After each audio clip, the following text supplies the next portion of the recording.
ಚಳುವಳಿ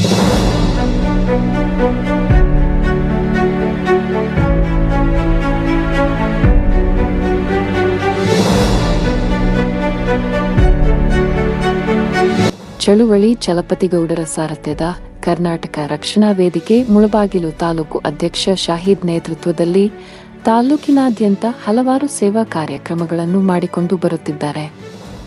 ಅದೇ ರೀತಿ ಇಂದು ಮುಳಬಾಗಿಲು ತಾಲೂಕಿನ ಮಾರಾಂಡಹಳ್ಳಿ ಸರ್ಕಾರಿ ಪ್ರಾಥಮಿಕ ಶಾಲೆಯ ಮಕ್ಕಳಿಗೆ ಸರ್ಕಾರಿ ಶಾಲಾ ಮಕ್ಕಳು ಯಾವುದೇ ರೀತಿಯಲ್ಲೂ ಶಿಕ್ಷಣದಿಂದ ವಂಚಿತರಾಗಬಾರದೆಂದು ಪುಸ್ತಕ ಹಾಗೂ ಲೇಖನ ಸಾಮಗ್ರಿಗಳನ್ನು ಎಲ್ಲಾ ಮಕ್ಕಳಿಗೂ ವಿತರಿಸಿದರು. ರಾಜ್ಯ ಅಧ್ಯಕ್ಷರಾಗಿ ಚಳುವಳಿ ಚಲಪತಿಗೌಡರ ಅಂತಕ್ಕಂಥ ಬಣದಿಂದ ಈ ನಮ್ಮ ಒಂದು ಶಾಲೆಯಲ್ಲಿ ಅವರ ತಂಡ ಮಕ್ಕಳಿಗೆ ಒಂದು ಲೇಖನ ಸಾಮಗ್ರಿಗಳನ್ನು ಕೊಡಬೇಕು ಅಂತ ಆಗಮಿಸಿದ್ದಾರೆ. ಈ ಒಂದು ಕಾರ್ಯಕ್ರಮಕ್ಕೆ ಶಾಹಿದ್ ರವರು ತಾಲೂಕು ಅಧ್ಯಕ್ಷರು ಆಗಮಿಸಿದ್ದಾರೆ. ಅವರಿಗೆ ನಮ್ಮ ನಿಮ್ಮೆಲ್ಲರ ಪರವಾಗಿ ಸ್ವಾಗತ. ಈ ರೀತಿಯಲ್ಲಿ ರಿಯಾಜ್ ರವರು ತಾಲೂಕು ಉಪಾಧ್ಯಕ್ಷರಾಗಿ ಅವರು ಕೂಡ ಈ ಕಾರ್ಯಕ್ರಮಕ್ಕೆ ಆಗಮಿಸಿದ್ದಾರೆ. ಅವ್ರಿಗೂ ಕೂಡ ಸ್ವಾಗತವನ್ನು ಬಯಸ್ತಾ ಇದ್ದೀನಿ. ಹಾಗೆಯೇ ಸೋಮಣ್ಣನವರು ಕಾರ್ಯಕ್ರಮಕ್ಕೆ ಆಗಮಿಸಿದ್ದಾರೆ. ಗೌರವಾಧ್ಯಕ್ಷರು, ಅವ್ರಿಗೂ ಕೂಡ ಸ್ವಾಗತವನ್ನು ಬಯಸ್ತಾ ಇದ್ದೀನಿ. ಅದೇ ರೀತಿ ಮುಂದೆ ನವೀದ್ ರವರು ಆಗಮಿಸಿದ್ದಾರೆ. ಅವ್ರಿಗೂ ಕೂಡ ಸ್ವಾಗತವನ್ನು ಬಯಸ್ತಾ ಮುಜಾಹಿದ್ ಪಾಷಾ ಅವರು ಕೂಡ ಸದಸ್ಯರಾಗಿ ಆಗಮಿಸಿದ್ದಾರೆ. ವಸೀಂ ಪಾಷಾ ಮತ್ತೆ ಅಕ್ಬರ್ ಶಾಹಿ, ಅಶ್ವಾರ್ ಶಾಹಿ ಮತ್ತು ಇಮ್ರಾನ್ ಅವರು ಕೂಡ ಕಾರ್ಯಕ್ರಮದಲ್ಲಿ ಆಗಮಿಸಿದ್ದಾರೆ. ಹಾಗೂ ಈ ಶಾಲೆಯ ಶಿಕ್ಷಕರಾಗಿರ್ತಕ್ಕಂಥ KVR ಸರ್ ಅವರು ಆಗಮಿಸಿದ್ದಾರೆ. ಅವರು ಕೂಡ ಸ್ವಾಗತ. ಅದೇ ರೀತಿ ನಮ್ಮ ಶಾಲೆಯ ಶಿಕ್ಷಕಿಯಾಗಿರುತ್ತ ಸುಪ್ರಿಯಾ ಮೇಡಮ್ ಅವರು ಆಗಮಿಸಿದ್ದಾರೆ. ಅವರಿಗೂ ಕೂಡ ಸ್ವಾಗತವನ್ನು ಬಯಸ್ತೇನೆ. ಮುಖ್ಯವಾಗಿ ಈ ಒಂದು ಕಾರ್ಯಕ್ರಮಕ್ಕೆ ಎಲ್ಲರಿಗಿಂತ ಈ ಒಂದು ಶಾಲೆಯ ಮಕ್ಕಳು ಮುಂದಿನ ಈ ದೇಶದ ರೂವಾರಿಗಳಾಗಿರ್ತಕ್ಕಂಥ ಮಕ್ಕಳೆಲ್ಲ ನೀವು ಕೂಡ ಕಾರ್ಯಕ್ರಮದ ಆಗಮಿಸಿದ್ದೀರಾ. ನಿಮಗೂ ಕೂಡ ಈ ಒಂದು ಕಾರ್ಯಕ್ರಮಕ್ಕೆ ಸ್ವಾಗತವನ್ನು ಕೋರುತ್ತಾ ಮುಂದಿನ ಕಾರ್ಯಕ್ರಮವನ್ನ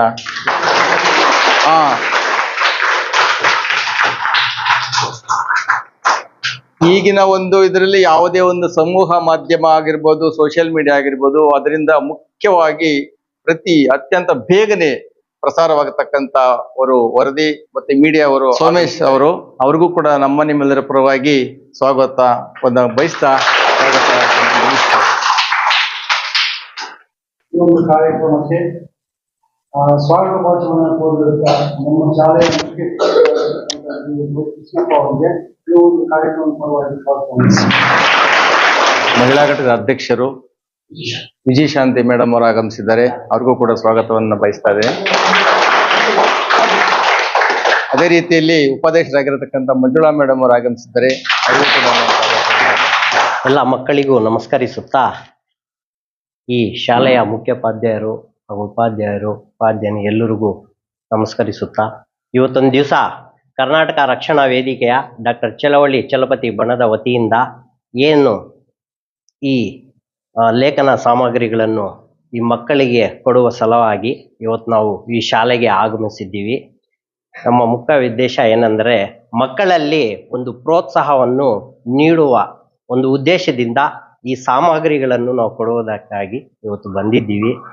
ಮಕ್ಕಳಿಗೆ ಈ ಕೊಡುವ ಮೂಲಕ ಏನು ಓದುವುದರಲ್ಲಿ ಸ್ವಲ್ಪ ಆಸಕ್ತಿ ಬರುತ್ತೆ, ಆ ಉದ್ದೇಶದಿಂದ ನಾವು ಈ ಲೇಖನಗಳನ್ನು ಕೊಡ್ಬೇಕಂತ ಬಂದಿದ್ದೀವಿ. ನಮ್ಮ ಸಾರ್ಗಳಿಗೆ ನಾನು ಬಂದು ಕೇಳಿದೆ, ಸರ್ ನಿಮ್ಮ ಶಾಲೆಯಲ್ಲಿ ಮಕ್ಕಳಿಗೆ ಈ ಥರ ನಾವು ಸಾಮಗ್ರಿ ಲೇಖನಗಳನ್ನು ಕೊಡ್ಬೇಕಂದ್ಕೊಂಡಿದ್ದೀವಿ ಸರ್ ಅಂದಾಗ, ಸಾರ್ ನಮಗೆ ಯಾವುದೇ ಒಂದು ಅಡೆತಡೆ ಇಲ್ಲದೆ ಖಂಡಿತ ಬಂದು ನಮ್ಮ ಶಾಲೆಯಲ್ಲಿ ನೀವು ಕೊಡ್ಬೋದು, ನಾವು ನಿಮಗೆ ಸಹಕರಿಸ್ತೀವಿ ಅಂತ ಹೇಳಿದ್ರು. ಅವರಿಗೆ ನಮ್ಮ ಕರ್ನಾಟಕ ರಕ್ಷಣಾ ವೇದಿಕೆಯಿಂದ ಕೃತಜ್ಞತೆಗಳನ್ನು ಸಲ್ಲಿಸಕ್ಕೆ ಇಷ್ಟಪಡ್ತೀನಿ.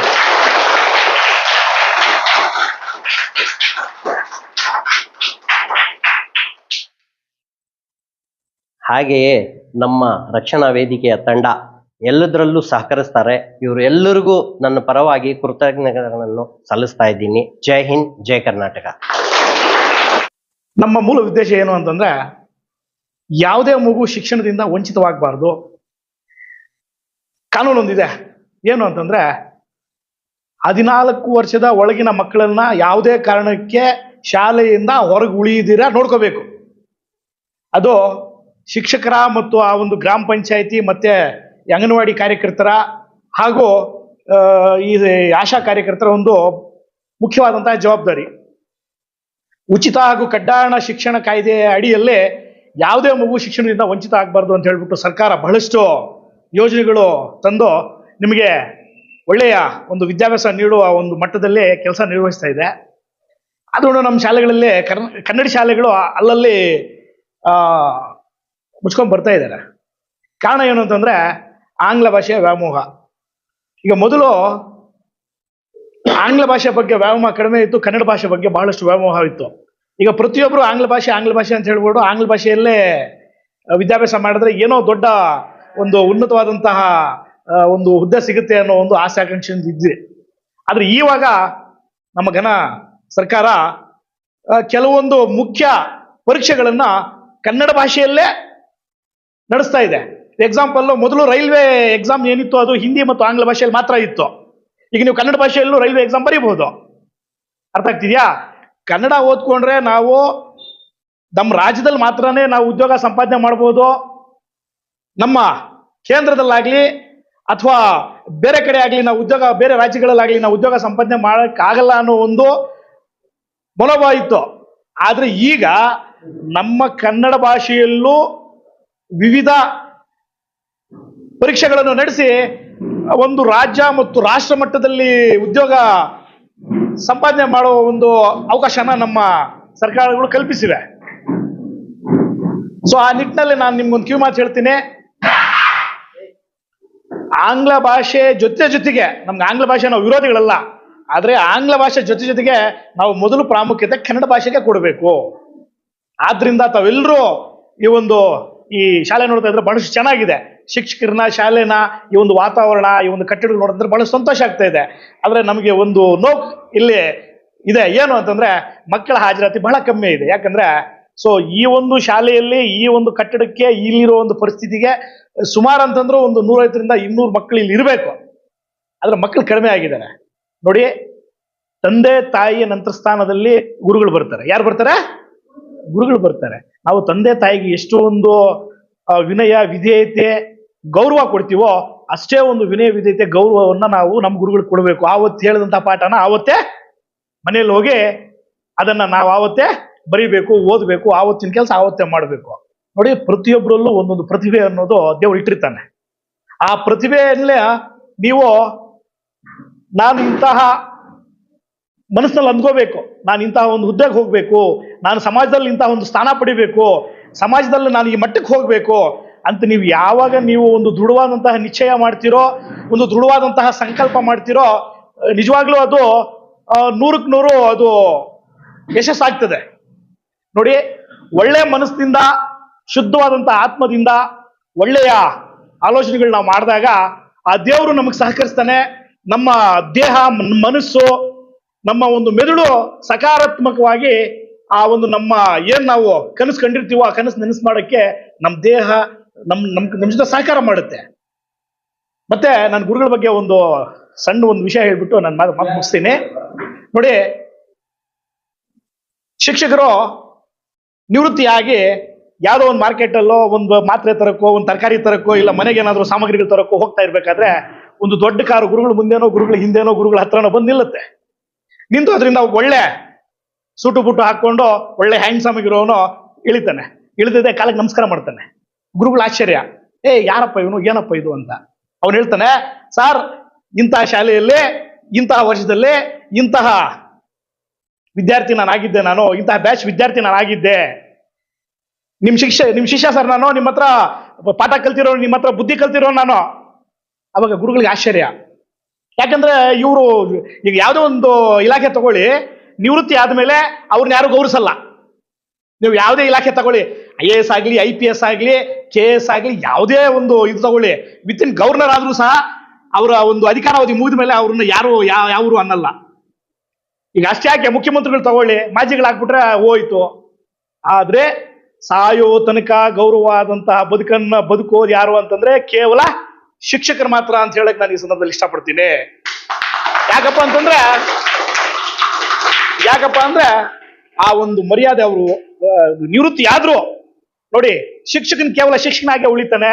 ಆದ್ರೆ ನೀವು ಇಲ್ಲಿ ಇಷ್ಟು ಜನ ಇದ್ದೀರಾ, ನಿಮ್ ಶಿಕ್ಷಕರೇ, ಇಲ್ಲಾಂದ್ರೆ ಮುಖ್ಯ ಶಿಕ್ಷಕರಾಗ್ಬೋದು, ಅಥವಾ ಬಹಳ ಕಷ್ಟಪಟ್ರೆ ಕ್ಷೇತ್ರ ಶಿಕ್ಷಣಗಳಾಗ್ಬೋದು. ಅಷ್ಟು ಬಿಟ್ರೆ ಅವ್ರ ಮುಂದೆ ಏನು ಆಗಲ್ಲ.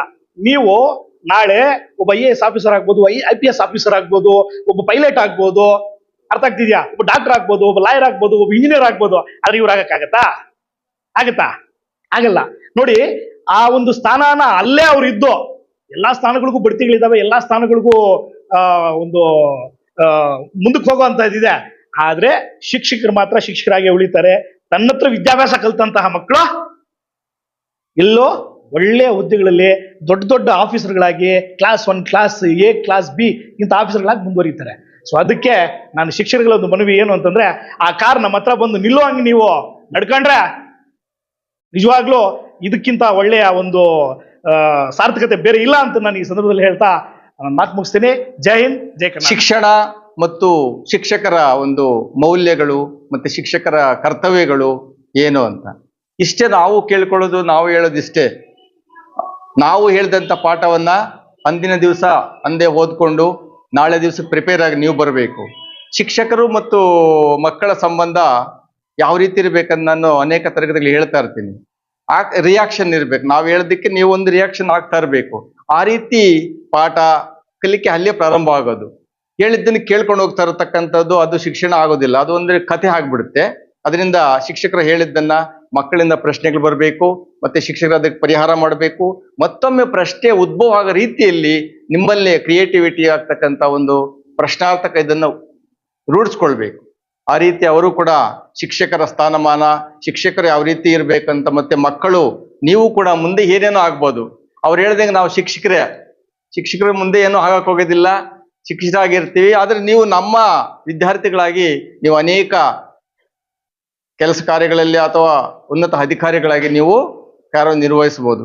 ಅದಾದ ನಂತರ ಈ ಒಂದು ಕಾರ್ಯಕ್ರಮದ ಪರವಾಗಿ ನಾವು ಮಾತಾಡ್ಬೇಕಂದ್ರೆ, ಈ ಒಂದು ಕನ್ನಡ ಅಂತಕ್ಕಂಥದ್ದು ಅವ್ರು ಹೇಳಿದ್ರು ಅನೇಕ ಪರೀಕ್ಷೆಗಳಲ್ಲಿ, ಇತ್ತೀಚೆಗೆ ಎಲ್ಲಾ ಪರೀಕ್ಷೆಗಳಲ್ಲಿ ಕನ್ನಡ ಇರಬೇಕು ಅಂತ ಇವರ ಇಂತಹ ಹೋರಾಟಗಾರರ ಫಲದಿಂದ ಇವತ್ತು ನಮ್ಮ ಕನ್ನಡಕ್ಕೆ ಅತ್ಯಂತ ಒಳ್ಳೆಯ ಒಂದು ಸ್ಥಾನಮಾನ ಸಿಕ್ಕಿದೆ ಅಂತ ಹೇಳ್ಬಹುದು.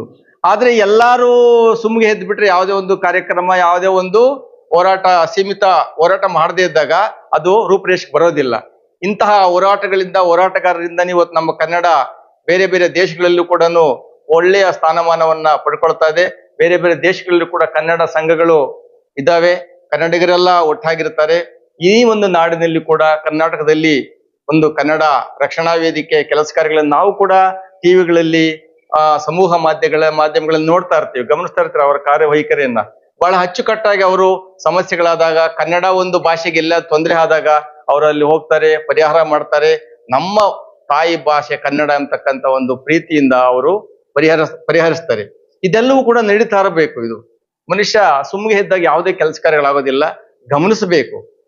ನಾವಾಗೇ ಎದ್ದು ಬಿಟ್ಟಾಗ ಅದು ಒಂದು ಮನುಷ್ಯನ ಜೀವನಕ್ಕೆ ಏನು ಅಷ್ಟು ಇದಾಗಲ್ಲ. ನನ್ನಿಂದ ಇನ್ನೊಬ್ರು ಮತ್ತೆ ಇನ್ನೊಂದು ಒಳ್ಳೆಯ ಕೆಲಸ ಆಗ್ಬೇಕು ಅಂತ ಭಾವನೆಯಿಂದ ನಾವಿರ್ಬೇಕು.